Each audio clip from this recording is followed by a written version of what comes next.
With all the arc-tempered monsters having been released, and nothing new coming down the pipeline until Iceborne, I have decided to create an 80% time attack speedrunning tier list for all the weapon types based on actual speedrunning results. My tier list will only be based off speedrun results from arc-tempered Val, Kirin, Teostra, Lunastra, Xeno, and Nergigante. I have linked in the description below the runs I compared to generate my final tier list. Because this is a no rules category of speedrunning, these speedruns use every tool available in a hunter's disposal to achieve the ultimate goal of killing the monster in the fastest way possible. So sit back, relax, and enjoy me teaching this misinformed community the truth behind Monster Hunter World's awful weapon balance. Coming in at very last, with no surprises here, is the Hunting Horn. Capcom's mission to keep the Hunting Horn as a mediocre support weapon is obvious when looking at its speedrun times. It's sad because the Hunting Horn in World is incredibly fun to play, but it's just so goddamn weak that any fun you think you're having is quickly melted away the moment you hit those double-digit times. Even with its slow times, however, the Hunting Horn is one of the weapons with the fiercest speedrun competition due to how great it feels to play in the game. But, once again, when compared to other weapons' kill times, the Hunting Horn just seems quite pathetic. So without hesitation, I'm placing the Hunting Horn at the very bottom of my list, in F tier. Its ranking across the Shonen Arc Tempered says it all. It's dead last on every single one of them, except Lunastra. Poor duders. Next up on the list, we got the Insect Glaive. This weapon is amazingly mobile, but it just lacks the damage to make it anything but a gimmick. To be fair though, this weapon's placing on this list might have been slightly higher if it had better representation in the speedrunning scene. Even though Capcom likes to force this weapon as some aerial weapon, to be optimal, you need to stay on the ground, which sucks because it was a missed opportunity to turn this weapon into its own unique weapon and not just some butchered longsword. I have not much else to say about the bug on a stick, except that even though it's ranked 13th on my list, its times are miles ahead of the Hunting Horn. This weapon, however, definitely needs some serious bump in damage for it to ever compete with some of the other weapons on this list. Capcom seems to just have over-nerfed the weapon because it was scared to recreate the 4U Insect Glaive. Anyhow, I'm placing the Insect Glaive in the tier above the Hunting Horn, in E tier. Coming in at number 12 is the Lance. Lance is an incredibly safe weapon to play in World, but it also suffers from horrendous damage output. Lance, like the Insect Glaive, just has very little representation in the speedrunning scene, due to the weapon just being unflashy to watch. In Monster Hunter World, the best defense is a good offense, which doesn't do the Lance weapon philosophy any favors. I feel like the Lance's true potential is realized on a monster like Behemoth, but we aren't looking at Behemoth since I hate Behemoth, and I don't believe he's a good representation of the game's general balance. Lance, unfortunately, in Monster Hunter World speedrunning just has not done very well. I am placing the Lance alongside the Insect Glaive in E tier. Ranked at 11th is the Gun Lance. It's the Lance, but with explosions. The Gun Lance has a wide array of ways one can play it, but unfortunately they all lack big DPS, which is basically necessary for any weapon to do well in speedrunning. Unlike the Lance, the Gun Lance has some gimmicks like Aerial Gun Lance, which helps it on shorter runs, but it has yet to be shown to be a viable strategy on arc-tempered monsters. Even with all these varied ways to play the Gun Lance, no Gun Lance style is able to really give the Gun Lance the tools to outdamage most of the other weapons in the game. I love this weapon, but it really has very little going for it.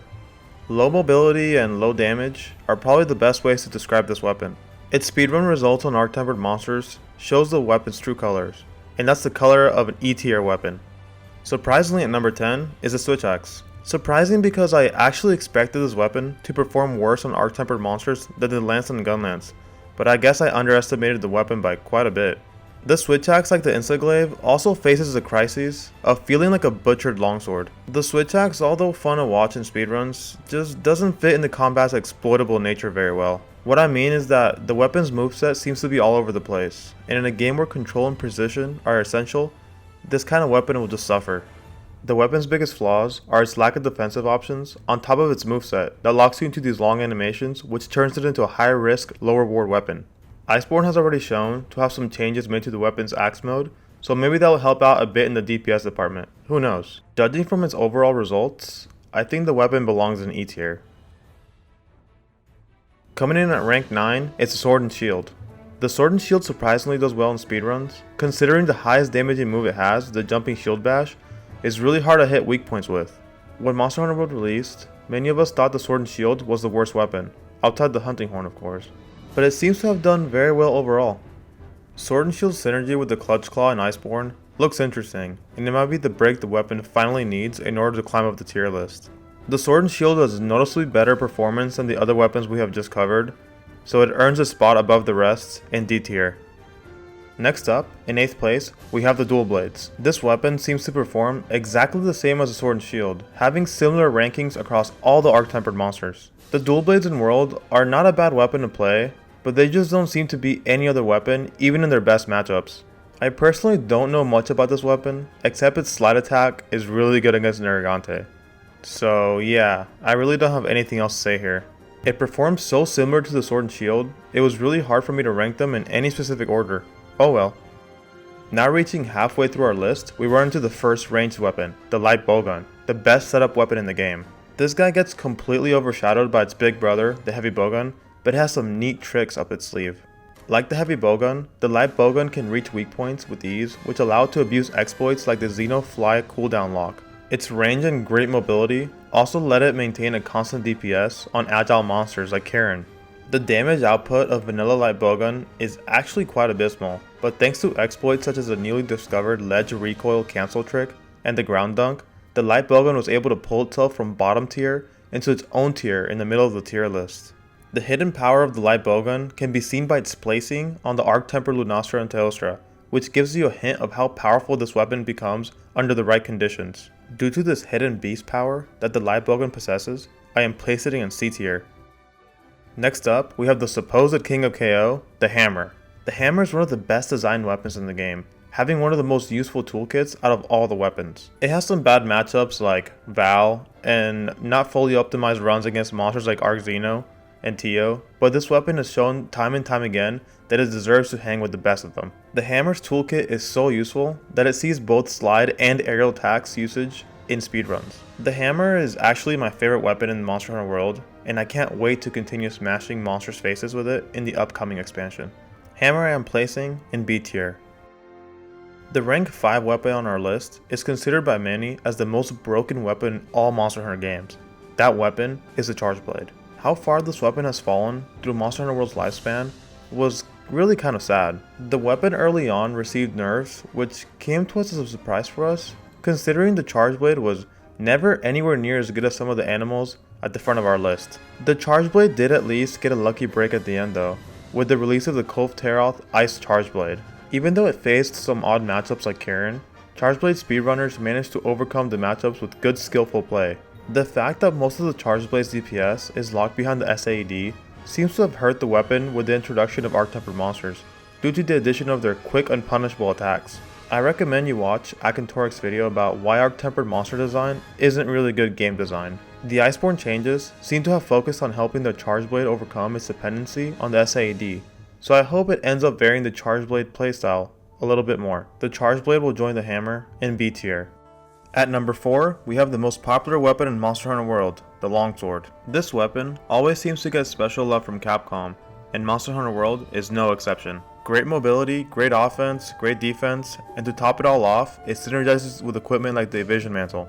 The weapon is not broken by any means, but instead, its strength lies in its ability to adapt to any monster's BS AI. The Longsword truly has no bad matchups, which is probably one of the reasons it's so popular. Also probably because it's anime-esque. Its ranking across all the arc-tempered says it all. Above average and consistent. Awesome stuff. Longsword truly is a great weapon, which is why it deserves its spot at the top of the B tiers. Ranked as third on my list is the true king of KO, the bow. This weapon really has it all. Great toolkit, big damage, insane mobility, and even wall exploits. This weapon is an absolute beast in Monster Hunter World, and it puts every other weapon that we have named in this video so far to shame. The weapon is also able to abuse things like the Impact Mantle, which can immobilize monsters like Arc-Tempered Lunastra from full health to death. The bow is also one of the few weapons that benefits from elemental damage, giving us some weapon variety in speedrunning. Bow's optimal play is so varied that we joke in our community that one can tell bow players apart by simply looking at footage of them playing. I can go on and on over how amazing the bow is in World, but even the sheer power of this weapon is no match for the absurdity of the last 2 weapons on our list. The bow truly shines above the rest of the weapons I have named so far, which is why I will place it above the rest of the bunch in a tier of its own, in A tier. In second place, we have the heavy bowgun. Wait, top 3 again? Why is this thing always so goddamn broken in every Monster Hunter? Man, where do I start with this thing? It is an absolute animal. I'll start with this. I think it's funny people mention clusters when they mention heavy bowgun, when clusters aren't even bow level in speedrunning. Glutton is the real reason this guy is an S tier. Glutton's power is often overlooked by casual players for some reason. Maybe because the people crying about clusters are just so loud. It is simply absurd how powerful Glutton is. I still don't even understand how they let it slide into the game. To top it all off, they gave it spare shot. Come on Capcom, really? If anyone asks what the most powerful new weapon in World was, just say Glutton, because without it, the heavy bowgun would have dropped almost 2 tiers down this list. Still don't believe the weapon's power? Glutton has a sub 3 on Arc Tempered Nergante, when only 2 other weapons have even managed a sub 5. The heavy bowgun, without a doubt, deserves its placing at the top of the tier list, in S tier. And finally, coming in at number 1 in our Monster Hunter World non-TA speedrunning tier list is the almighty Greatsword. The Greatsword has access to the highest DPS in the game, thanks to its ability to chain its aerial attacks by using ledges. If the Greatsword in World has taught us anything, it's that where there's a ledge, there is a way, and a very screwed dead monster. The sheer DPS of this weapon cannot be understated.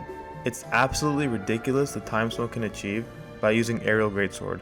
The Greatsword, however, isn't only good because of aerial. It has the second fastest Arc Temper Xeno time in a map with no ledges. The Greatsword would probably be ranked around 4th place in our tier list if aerial Greatsword did not exist. The Greatsword, like the heavy bowgun, seems to always be a top tier weapon.